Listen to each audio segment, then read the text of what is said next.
नमस्कार दोस्तों, welcome to gain आई की क्लासेस। जैसा कि आप सभी जानते हैं, मैं अपने इस YouTube चैनल पर आपको NCERT बेस्ड नोट्स तैयार करा रहा हूं।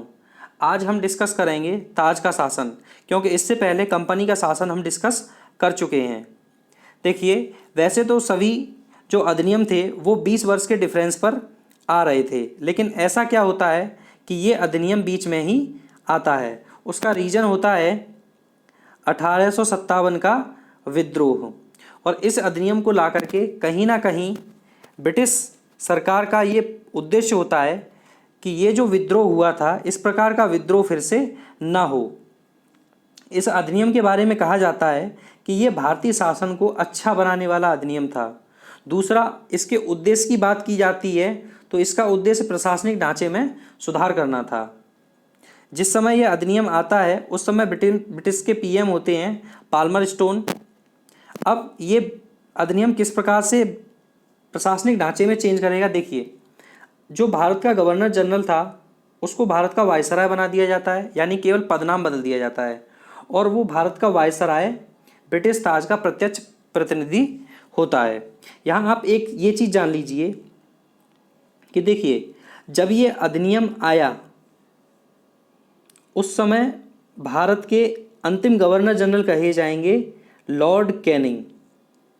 अब चूंकि इसमें व्यक्ति नहीं बदला है, केवल पदनाम बदला है, इसलिए भारत के पहले वॉयसराय कहलाएंगे वो भी लॉर्ड कैनिंग। यानी ये जो गवर्नर जनरल हैं लॉर्ड कैनिंग, दो क्वेश्चन का आंसर बन गए यहाँ पे।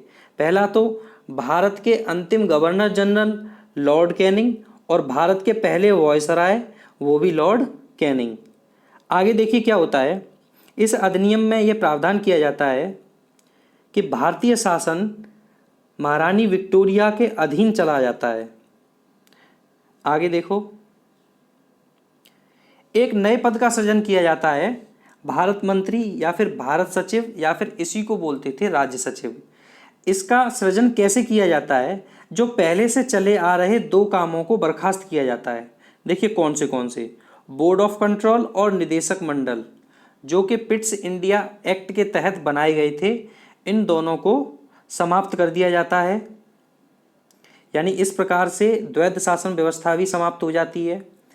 इनको बर्खास्त कर करके ये वाला पद सृजन किया गया था। क्लियर है? अब ये जो भारत सचिव था, इसकी मदद के लिए 15 सदस्यों की एक परिषद का गठन किया जाता है, जिसका अध्यक्ष स्वयं कौन होता है? भारत सचिव होता है। और इस परिषद को यह अधिकार होता है कि ये भारत या इंग्लैंड में से कहीं भी मुकदमा चला सकती थी, यानी कि ट्रायल ले सकती थी। आगे देखो, इस चीज़ को समझो। वॉयसराय और प्रेसिडेंसी के जो गवर्नर थे, इनकी नियुक्ति ताज के द्वारा होने लगी अब। और इनकी सलाह के लिए जो परिषदें थीं, वायसराय और प्रेसिडेंसी के जो गवर्नर थे, इनकी सहायता के लिए परिषदें थी ना, जो 4 सदस्यीय परिषदें थीं, उनकी नियुक्ति होने लगी भारत सचिव के द्वारा। यानी कि वायसराय और प्रेसिडेंसी के गवर्नर, इनकी पर्टिकुलर नियुक्ति हो रही है किसके द्वारा? ताज के द्वारा, यानी ब्रिटेन की महारानी द्वारा। और इनकी सहायता के लिए जो परिषदें बनाई गई हैं, उनकी नियुक्ति किसके द्वारा हो रही है? तो वो हो रही है भारत सचिव द्वारा। क्लियर है?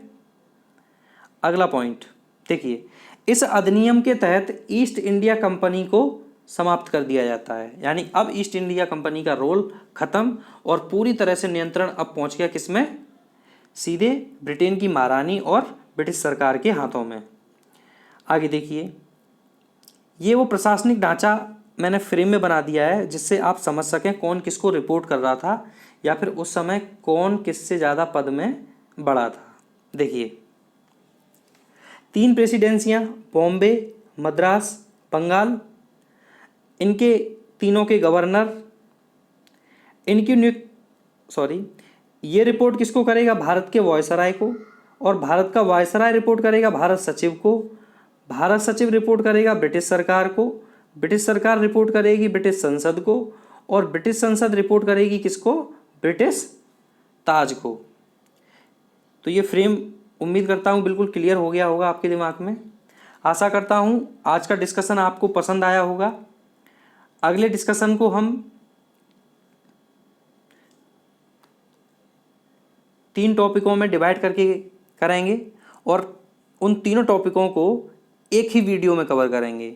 उसके बाद के जो 3 डिस्कशन होंगे उनको अलग अलग वीडियो में डिस्कस करेंगे, जिससे कि कोई भी कन्फ्यूजन ना रहे और आपके जो लेक्चर हैं वो एकदम क्रिस्टल क्लियर बने रहें। तो थैंक यू, आज के लिए इतना ही काफ़ी है।